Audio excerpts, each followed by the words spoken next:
There are real advantages from having a strong balance sheet, in other words, a strong net worth position. You come out of recessions much more quickly. You've got a lower cost of debt. But to have a strong balance sheet, you need to know what your assets are. And well, it seems a lot of governments don't. The idea that governments don't really know what their assets are worth, it seems kind of startling to me.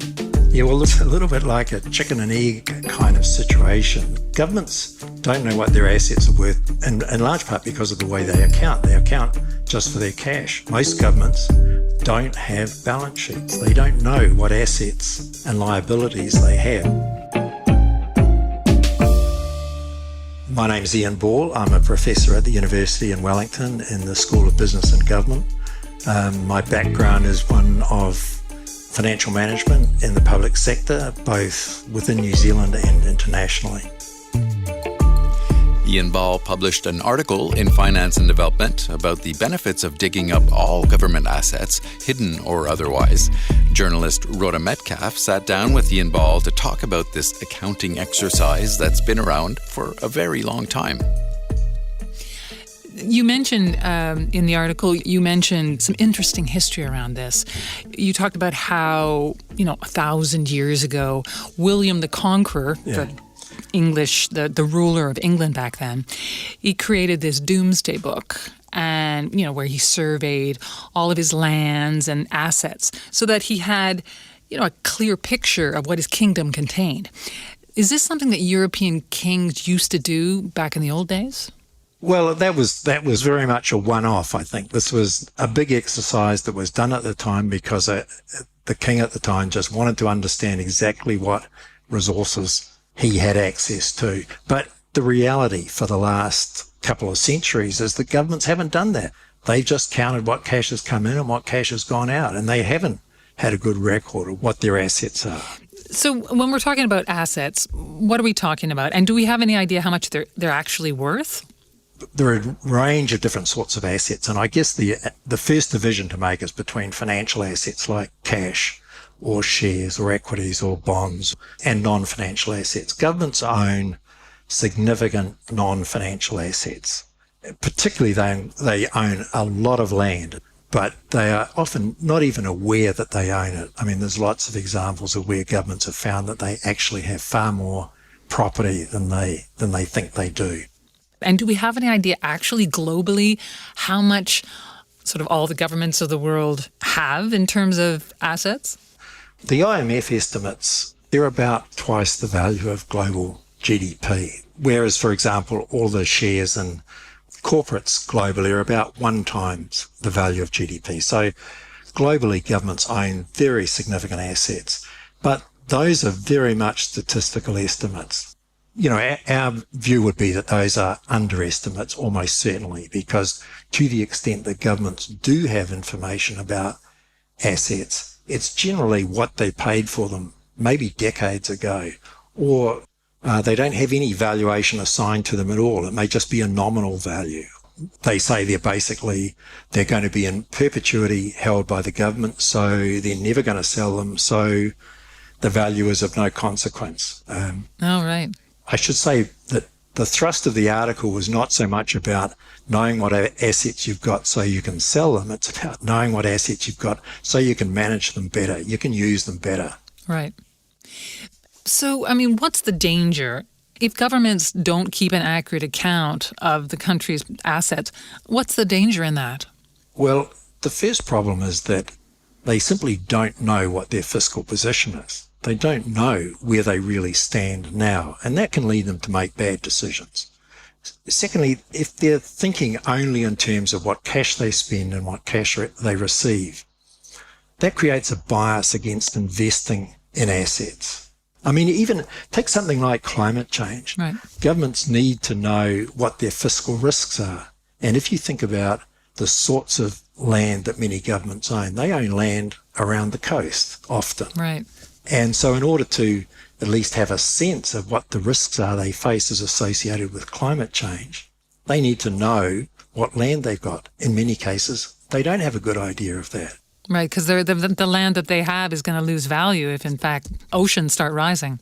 Both it could lose value, and they might need to spend money to protect it. Right. Protection against rising sea levels, for example. You mentioned in the article, you mentioned that when governments are better at valuing their assets, that this has an impact on intergenerational fairness. I found that intriguing. Can you explain what you mean by that?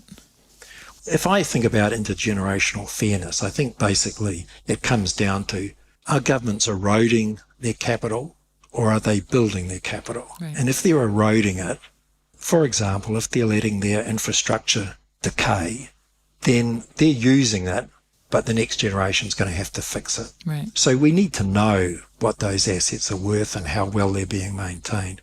So there is, to me, a real intergenerational aspect to this. Yeah. We do not want to see governments progressively running down the capital that they have. They've certainly done that following the global financial crisis, and they've done that again with COVID. Now, that's not to suggest they shouldn't have responded to both in the ways they do. It's not really saying that. It's just saying that they've now put us in a position where essentially future generations are going to have to carry a lot of the burden. And the difficulty is that we've had a global financial crisis and now COVID. And here in New Zealand, we've had a couple of major earthquakes in between. We can be sure that these shocks are going to continue. We're not at the end of the road for having major economic shocks. So focusing on net worth enables governments to think in a clearer way on what they've got to do and how quickly they want to move to build that capital back up. Right. And I guess it all plays to transparency too, right, in terms of what is actually happening, what the government is truly doing in the sum for its residents, this idea of having a total sense as to what the assets were when they came in and what the assets are when they go out.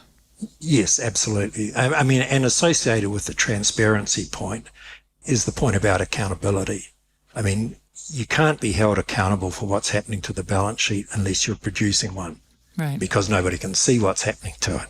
So it really is important for transparency and accountability, but those two also feed into trust. And we're seeing, I think, globally a decline in trust in governments. And it seems to me that a very basic element of that is the government demonstrating what resources it has and how it's using them. And that seems like very basic information that citizens should be entitled to. And they should know that that information is reliable. Right, absolutely. So you argue in this article that government should have a net worth focus. Can you explain that to me? And how would that benefit the country to have this? Well, a net worth focus means simply that instead of just looking at debt when you're thinking about a government's fiscal position, you look at all of the items on its balance sheet. You look at its assets and you look at its non-debt liabilities. And I mean, intuitively, we think in terms of net worth. A bank will evaluate a lending proposal in terms of the whole financial position of the organisation or the person. And it's the same with governments. You know, that it's not just what debt they have. A net worth focus means look at their whole balance sheet. Now, what we actually see, when I say it would be good to move towards a net worth focus, we are actually doing that. That is happening. I mean, the IMF's done some very good work in the last few years on the balance sheet. The World Bank's also getting to focus more on the balance sheet, but it's perhaps happening more slowly than we would like to see. Globally, something like 80% of OECD countries now do report their balance sheet, but only about 25% of them think about that in the budget process. So they budget on a cash basis and report at the end of the year on an accrual basis. That is to say, they have full financial statements with a balance sheet. And so when you say that the IMF and the World Bank are involved in that, does that mean that they are putting a certain pressure or they're encouraging countries to move in this direction?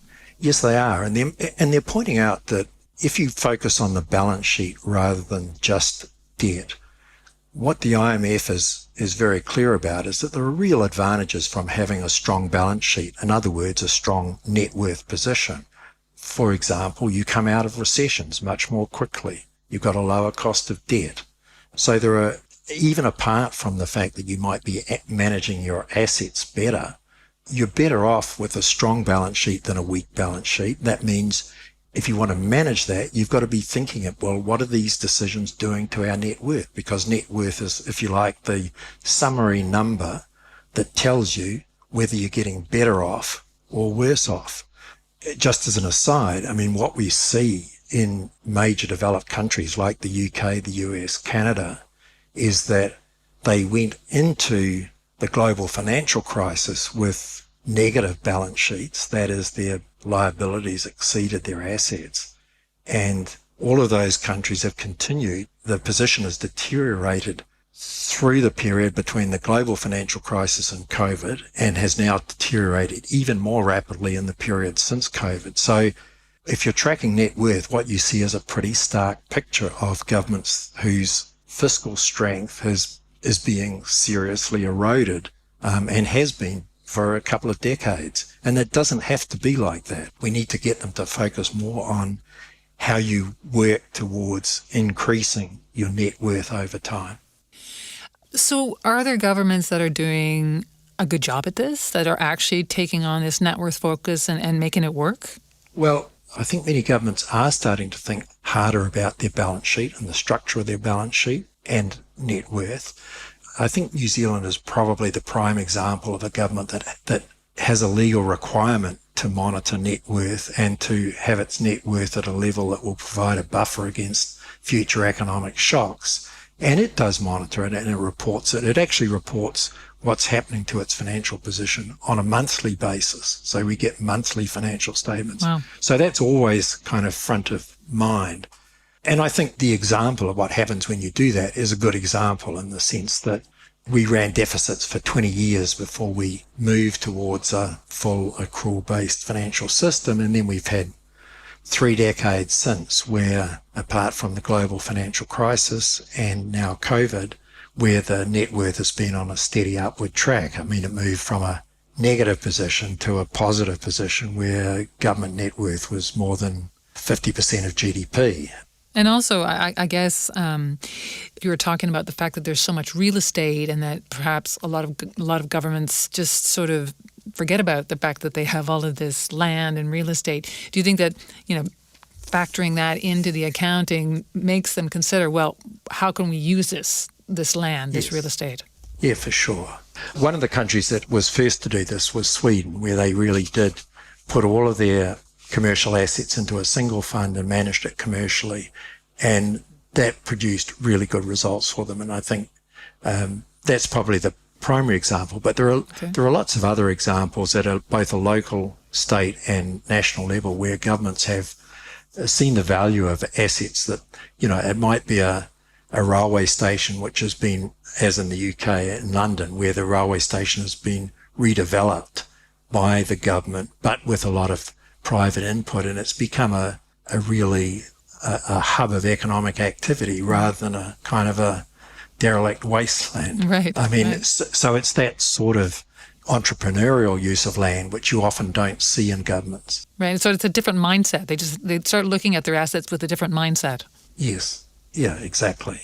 And there's huge scope for that. There are so many governments have land that they just don't understand the value of. But there are also other more systemic things about the way governments manage their assets. So, for example, most governments allocate no cost associated with owning assets. And one of the things, for example, that was done in New Zealand was to actually levy a charge on government departments for the use of assets. And that's a mechanism which is basically said to government organisations, you've got to recognise that we've got significant value invested in your organisation and we expect you to be managing it. And we're going to charge you for the capital that we have invested in you. And that led many of them restructured their balance sheets, got rid of assets they didn't need, replaced them with assets that were more useful. It just forced them to think harder about, how they used their balance sheet. So, I mean, it does sound like a fair bit of work making all of those shifts and changes. Is one of the reasons governments resist, just also because it's a lot of work to sort of change your whole mindset around accounting? Well, one of the arguments against it is cost. It does cost. There's no question it costs in terms of developing systems And it costs quite a lot to figure out what your opening balance sheet is. That means you've got to track down what assets you own and what liabilities you have. Right, and I suppose perhaps individuals within the government too are resistant to change. Yes, well, I think individuals generally can be resistant to change. That's true. This can require a very significant rethinking of how a government does its budget process. I do think that we are on a journey here, and I guess what I'm reflecting probably is a little impatience with how quickly we're moving in that direction. I think that's probably amplified by the fact that we've had two major global crises in the last decade, and they've seriously damaged governments' balance sheets. And if we're going to have more shocks, which we are, I mean, climate change clearly is going to be a major shock over the next decades. We want to be in a better position to manage that, and having a strong balance sheet is important in that. And there's been studies which show that companies that had strong balance sheets going into a crisis recover more quickly from it. So it's just part of the risk management processes that governments should really go through. They should know what their comprehensive fiscal position is, and that's what they should be managing to. Well, Ian Ball, I have to say that you have succeeded in making accounting interesting. That would be good if I had. Despite all odds. So, and I thank you. I thank you so much for joining us today on the podcast. Thank you, Rhoda. It's been my pleasure. That was Rhoda Metcalfe speaking with Ian Ball, professor at Victoria University of Wellington in the School of Business and Government. He was the principal architect of the New Zealand government's financial management reforms. He's also the author, along with co-authors John Crompton and Dag Detter, of Mapping the Unknown, an article published in the March issue of Finance and Development. Check it out at imf.org/F&D. And look for other IMF podcasts wherever you listen. You can also follow us on Twitter at IMF_podcast. I'm Bruce Edwards. And I'm Rhoda Metcalfe. Thanks for listening.